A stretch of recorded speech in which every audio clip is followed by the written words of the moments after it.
Hai teman-teman, namaku Rayhan Clemendis Houston. Aku biasa dipanggil Rayhans. Aku berusia 7 tahun dan punya banyak bakat loh. Yuk ikuti petualanganku dan lihat apa saja yang aku lakukan setiap hari. Aku punya banyak energi dan selalu bersemangat menjalani setiap hariku. Karenanya, Mama selalu mencari kegiatan yang bisa menyalurkan energiku dengan cara yang positif. Saat aku berusia 5 tahun, Mama mendaftarkan aku ke kelas modeling.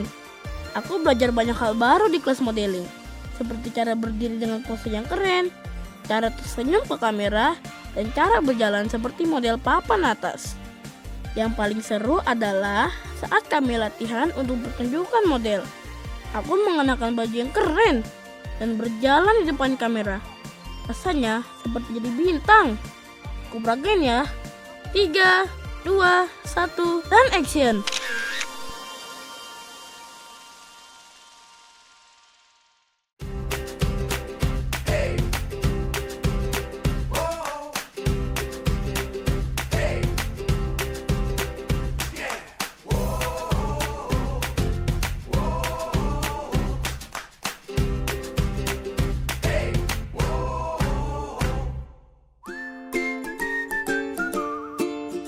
Alur jalan harus membentuk garis lurus ya. Pertahankan postur tegap dan ayunkan kaki lebar-lebar dengan tetap menjaga keseimbangan. Jadi terlihat fotogenik kan teman-teman. Pengalaman ini membuatku semakin percaya diri dan aku jadi semakin suka dengan dunia modeling.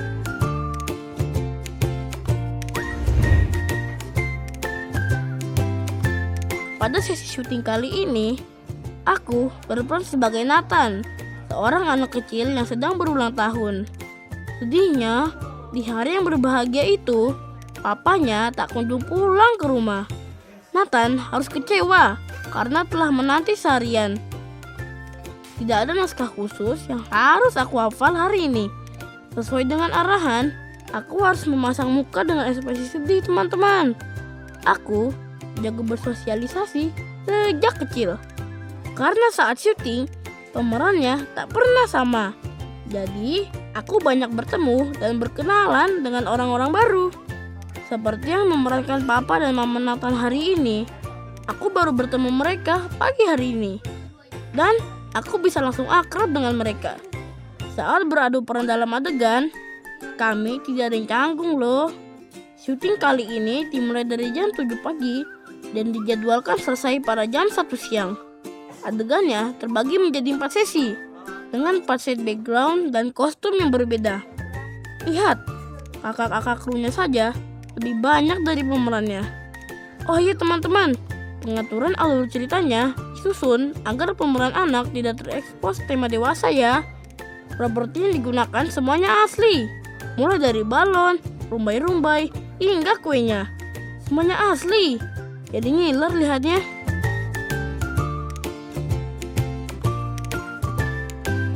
Sebenarnya, ini bukan pengalaman pertamaku. Tahun 2018, aku pertama kali menjadi model di depan kamera. Saat itu, syuting iklan sabun bayi kenamaan teman-teman. Perannya simple, yaitu bermain bersama anak-anak lain. Waktu itu, aku masih berusia 18 bulan. Yaps, 18 bulan. Bahkan belum genap 2 tahun loh teman-teman. Setelahnya, Mama beberapa kali mengikutkan aku ke berbagai pemilihan pemeran di studio-studio rekaman. Ternyata banyak agensi yang melirik potensi bakat aku. Akhirnya mereka berkontrak dengan Mama. Di usiaku yang ke-6, aku sudah tergabung dalam agensi model anak. Melalui manajemen ini, aku memulai debut resmiku. Mama bilang, yang penting adalah aku harus selalu menikmati setiap kegiatan yang aku lakukan dan tetap menjadi diriku sendiri. Jadi teman-teman, kalau kalian punya mimpi atau keinginan, jangan takut untuk mencobanya.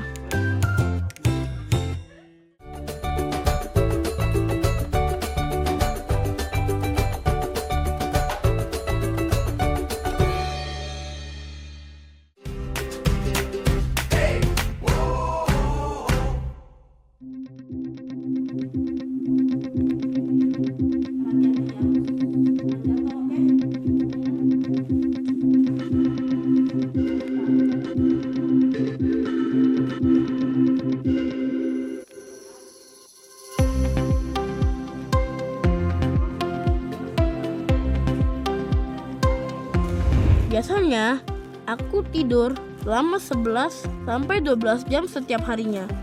Paginya, aku bangun dengan penuh energi dan siap untuk beraktivitas lagi.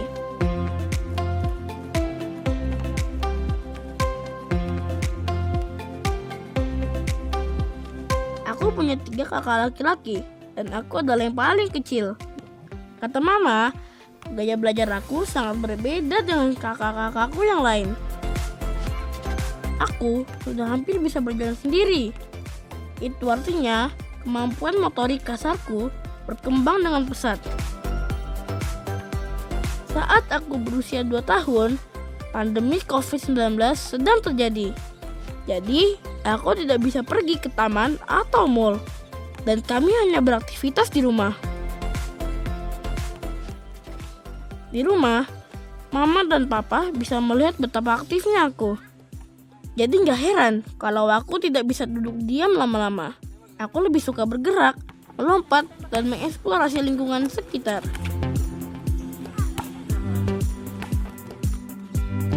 Kali ini kebetulan kakak-kakakku yang sekolah di Taiwan sedang libur. Jadi, kami bisa bermain bersama sepuasnya. Tak hanya berdiam di rumah, teman. Pada liburan kali ini, papa dan mama mengajak kami mengunjungi wahana air. Ada kolam, losotan, seru deh pokoknya. Aku jadi makin akrab dengan kakak-kakakku yang lain. Hari ini kita matematika ya? Oke. Lanjutin. Kemarin udah sampai... Nah, sampai sini. Sekarang lanjutin. Dari sini sampai sini. Rasa ingin tahuku begitu besar, dan untuk memenuhi rasa ingin tahuku ini, aku tidak bisa hanya duduk manis di kelas. Agar aku mendapatkan pendidikan yang sesuai dengan karakterku, mama pun memutuskan aku untuk homeschooling saat masuk kelas 1 SD. Mama khawatir karena saat itu aku belum bisa membaca dan menulis sama sekali. Oh, tidak. Kita hari ini mau belajar apa? Organ tubuh.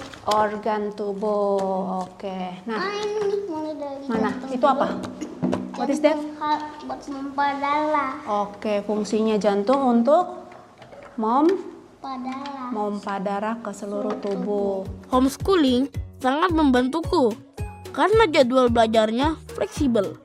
Jadi, aku bisa menyesuaikan dengan padatnya jadwal syutingku. Bayangkan, ketika menjelang Natal, Tahun Baru dan Imlek, sebulan bisa 3-4 kali syuting. Padat sekali. Karena itu, ketika syuting sedang banyak, aku bisa belajar di rumah tanpa terganggu. Oke, sekarang tengkoraknya. Yuk. Nih, ginjal udah, usus halus sudah. Nah, ini udah jadi nih, Dek. Sekarang ini yang bungkus ini tulang rusuk. Oh iya, di rumah ada beberapa peraturan yang harus dipatuhi ya teman-teman. Mama tidak mengizinkan aku bermain gawai atau makan permen dan coklat karena bisa memicu ledakan energi. Kabum.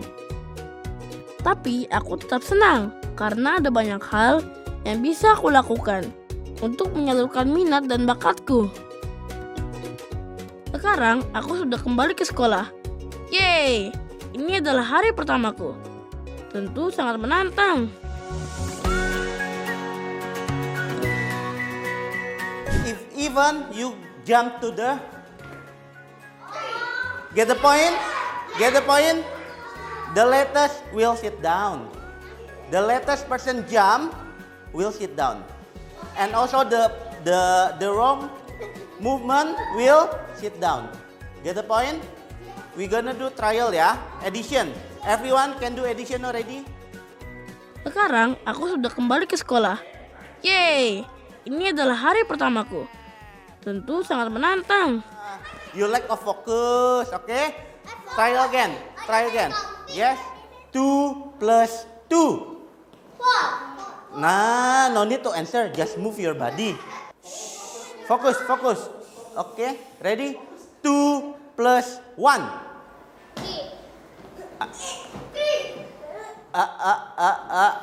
Okay, you may sit down. 3, what is 3?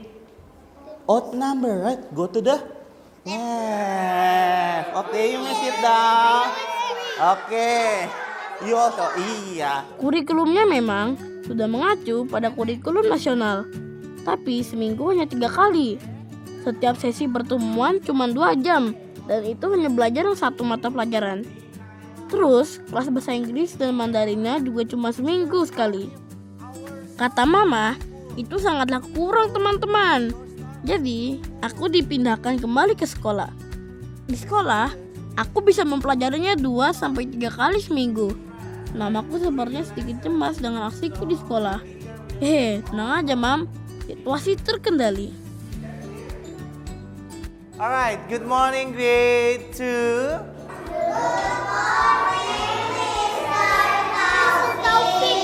We are going to continue since yesterday. Okay, but we are going to have the different paper.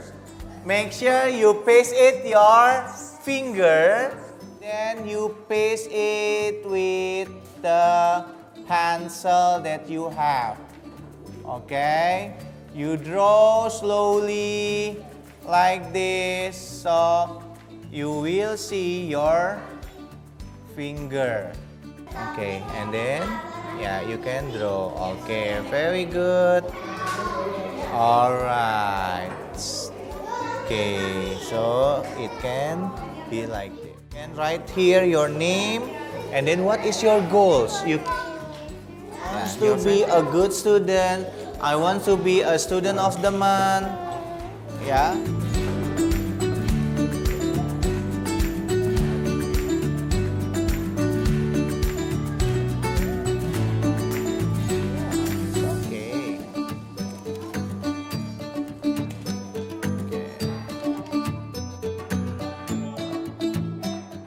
Aku belajar di sekolah dari jam 7 pagi hingga jam 1 siang. Mam, lama amat sekolahnya. Tak kusangka, ternyata bakal selama ini di sekolah. 6 jam loh, lama. Ini sangatlah lama. Aku mulai beradaptasi dengan teman-teman dan guru-guru baruku. Tapi sejauh ini, aku masih belum dapat sahabat nih.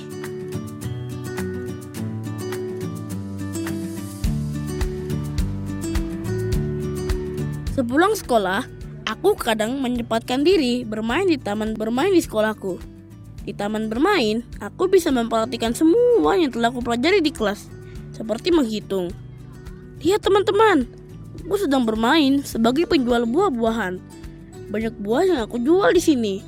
Teman-teman yang mau beli harus antri ya. Tak hanya itu saja teman-teman, taman bermain adalah tempat yang bisa membantu fisikku agar menjadi lebih kuat. Berbagai permainan yang tersedia, seperti perosotan, dapat membuat aku tetap aktif bergerak, sehingga kekuatan fisikku terbangun dengan sempurna. Selain itu, saat bermain di sekolah, aku menemukan rasa aman.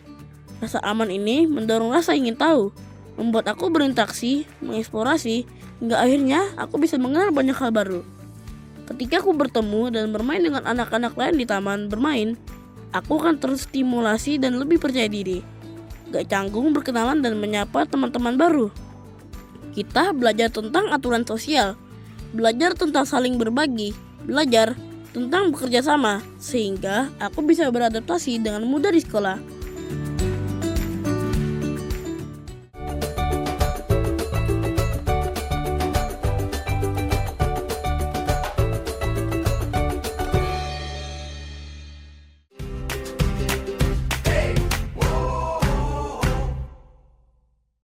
Hai, hari ini aku mau belajar tulus. Nah, udah diajarin soal Nelman.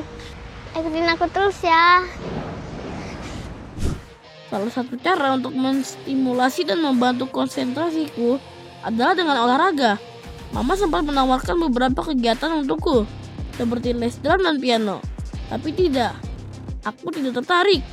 Kemudian, Mama menemukan olahraga yang cocok buatku, yaitu wushu, seni bela diri dari Tiongkok. Sayangnya, saat itu aku baru berusia 5 tahun, belum cukup umur untuk masuk ke kelas wushu. Atas rekomendasi pelatih, Mama mendaftarkanku ke kelas gimnastik untuk melatih kelenturan tubuhku. Kata pelatih, dengan latihan gimnastik sejak dini akan mengurangi risiko cedera saat aku berlatih wushu nanti. Cia, cia. Sekarang aku jadi semangat untuk bergerak dan belajar hal-hal baru.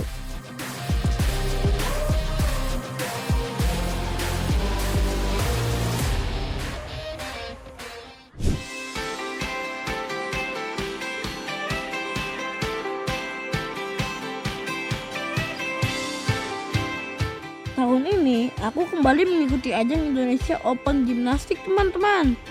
Itu loh kompetisi tahunan tingkat nasional yang dihelat Persatuan Senam Indonesia.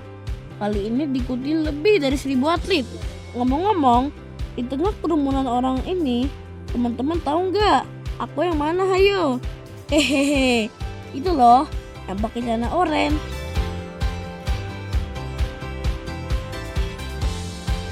Saat pertama kali aku dikenalkan dengan olahraga gimnastik, aku terkesima. Ternyata ruangan tempat latihan gimnastik sangat luas. Di sana, aku bisa lompat-lompat dan jungkir balik sepuasnya dengan teman-teman. Lantainya empuk seperti ada pernya. Toing, toing. Itu sangat menyenangkan.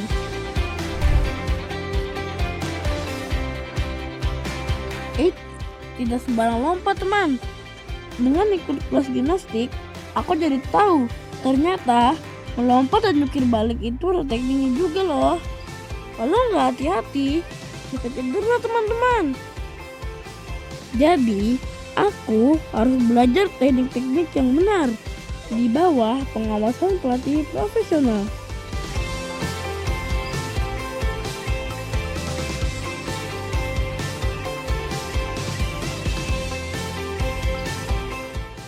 Aku memulai semuanya dari nol.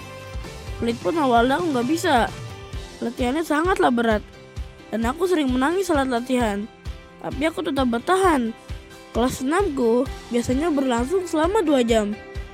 Setiap kali ada ujian, jadwal latihanku bertambah jadi 4 jam. Meskipun begitu, aku tidak pernah merasa capek. Bahkan setelah latihan, aku masih punya banyak energi. Saat Indonesia Open Gimnastik 2024, aku mengikuti kompetisi senam artistik putra di 6 nomor pertandingan, yaitu senam lantai, kuda pelana, bilang gelang, kuda lompat, palang sejajar, dan palang tunggal. Kategori ini mengutamakan kelenturan dan keseimbangan. Gerakannya harus dinamis dan terkontrol agar terlihat indah.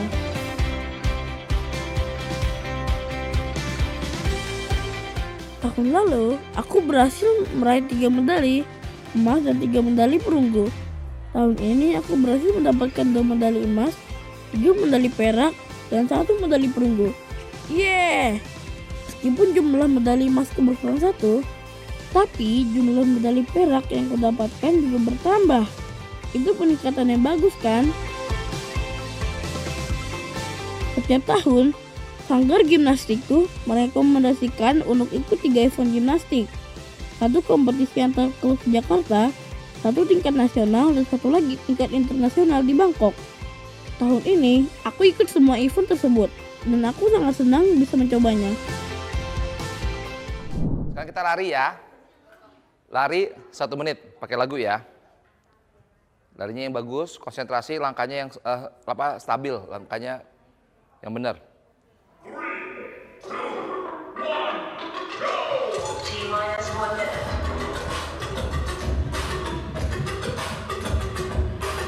Ikuti belakangnya Tosi. Setelah umurku cukup, aku mulai belajar wushu di Sasana Wushu Raja Wali Sakti. Sebelumnya, aku sempat belajar taekwondo teman. Karena sama-sama olahraga di bela diri, Mama lebih memfokuskan aku di kelas wushu. Untuk masuk wushu, ada syarat yang harus dipenuhi, yaitu berusia 6 tahun dan harus bisa memahami instruksi. Walaupun saat itu kurang 2 bulan, aku diterima karena aku telah mempelajari beberapa teknik dasar taekwondo dan sudah terbiasa dengan instruksi dari pengalaman photoshoot dan syuting. Latihan wushu membutuhkan usaha keras, termasuk dari pelatihku, Shaolin Herman. Shaolin Herman adalah pelatih yang selalu disiplin dan merhati baja. Ia tidak tersentuh dengan wajah polos tak berdosaku. Kalau aku tidak memperhatikan instruksi, aku bisa ditegur dengan tegas. Jadi teman-teman jangan ajak ngomong aku ya, aku mau fokus dulu. Teguran dari pelatih memang terkesan keras. Meskipun begitu, aku tidak pernah trauma. Karena aku tahu semua ini agar performaku menjadi lebih baik lagi. Kedisiplinan ini menjadi pacuan motivasiku teman. Tekanan yang diberikan justru memompa adrenalinku. Dalam musuh, gerakan kita dituntut cepat dan kuat. Selain teknik yang presisi, ekspresi wajah juga tak kalah penting loh. Ekspresi menjadi salah satu fokus latihan kita. Pelatih bilang aku harus menunjukkan ekspresi wajah yang serius saat melakukan gerakan musuh. Jadi aku belajar memasang wajah garang. Walaupun aslinya aku suka bercanda, jangan takut teman-teman.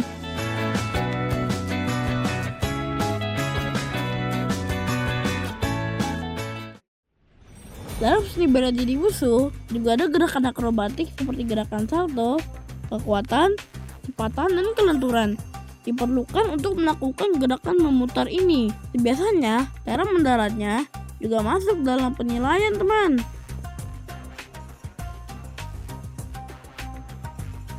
Aku suka wushu. Saat melakukan gerakan wushu, aku bisa menyelesaikan rangkaian gerakan dan mengekspresikan diriku. Suatu ketika, aku pernah disuruh memperagakan gerakan toya. Aku merasa frustasi karena belum bisa melakukannya dengan benar. Aku sampai membuang toya karena kesal. Tapi meskipun ada guncangan emosi, aku tidak mau berhenti belajar wushu. Aku hanya perlu berusaha lebih keras. Pada cabang olahraga wushu, umumnya pertandingan dimulai dari level C dengan syarat usia 9 tahun. Karena aku belum cukup umur, aku ikut kompetisi internal yang diadakan oleh Sasana Wushu tempatku berlatih. Aku berhasil mendapatkan juara 1 di 2 nomor pertandingan level D, yaitu double stick dan tangan kosong. Mama selalu mendukungku dalam semua hal yang aku suka, seperti modeling, gimnastik, dan wushu. Ia mengantarku ke setiap latihan dan kompetisi, memperhatikan pendidikan dan asupan gizi, serta selalu ada untuk mendengarkan ceritaku. Mama selalu berharap aku bisa memilih jalan hidupku sendiri. Dia ingin aku bahagia dengan setiap pilihan yang aku buat. Mama bilang kalau aku menyukai apa yang aku pilih, meskipun ada kesulitan, aku pasti akan berusaha menyelesaikannya.